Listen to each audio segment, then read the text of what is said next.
চাঁদের গর্ত কিভাবে তৈরি হলো? Moon craters explained, cosmic impacts that shaped it.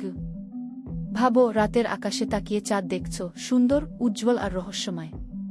কিন্তু কি খেয়াল করেছ? চাঁদের পৃষ্ঠ জুড়ে অসংখ্য দাগ আর গর্ত ছড়িয়ে আছে। আসলে এই গর্তগুলো কোথা থেকে এলো? কেন চাঁদের চেহারা এত ক্ষতবিক্ষত? মূল আলোচনা।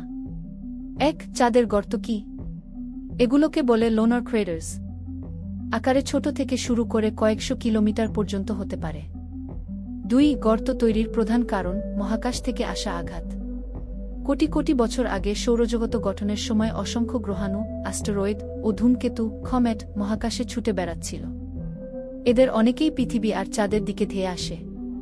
পৃথিবীর শক্তিশালী বায়ুমণ্ডল, অ্যাটমসফিয়ার, বেশিরভাগ ছোটখাটো উল্কাকে পুড়িয়ে দেয়। কিন্তু চাঁদে বায়ুমণ্ডল নেই, তাই প্রায় প্রতিটিই সরাসরি আঘাত করে এবং গর্ত তৈরি করে। 3. একটি আঘাতের প্রক্রিয়া কেমন হয়? কোনো গ্রহাণু চাঁদে ধাক্কা লাগলে কয়েক সেকেন্ডের মধ্যে ভয়ঙ্কর বিস্ফোরণ হয়। তাপমাত্রা ও চাপ এত বেশি হয় যে পাথর গলে যায় এবং চারদিকে ছিটকে পড়ে। ফলে একটি বৃত্তাকার গর্ত তৈরি হয়, যাকে ইম্প্যাক্ট ক্রেটার বলা হয়। 4. সবচেয়ে বড় গর্তগুলো।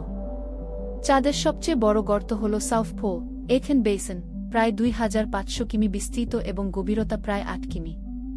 এরকম বিশাল গর্ত প্রমাণ করে যে চাঁদ ভয়ঙ্কর সংঘর্ষের সাক্ষী। 5. কেন গর্তগুলো আজও টিকে আছে?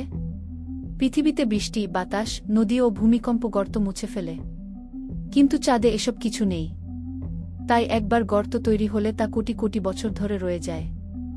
6. বিজ্ঞানীদের গবেষণা। নেসার অ্যাপোলো মিশনের সময় মহাকাশচারীরা এসব গর্ত থেকে পাথর সংগ্রহ করেছিলেন। সেগুলো বিশ্লেষণ করে জানা গেছে চাঁদের সবচেয়ে বেশি গর্ত তৈরি হয়েছিল প্রায় 4 বিলিয়ন বছর আগে, যাকে বলা হয় লেট হিভি বম্বার্ডমেন্ট পিরিয়ড।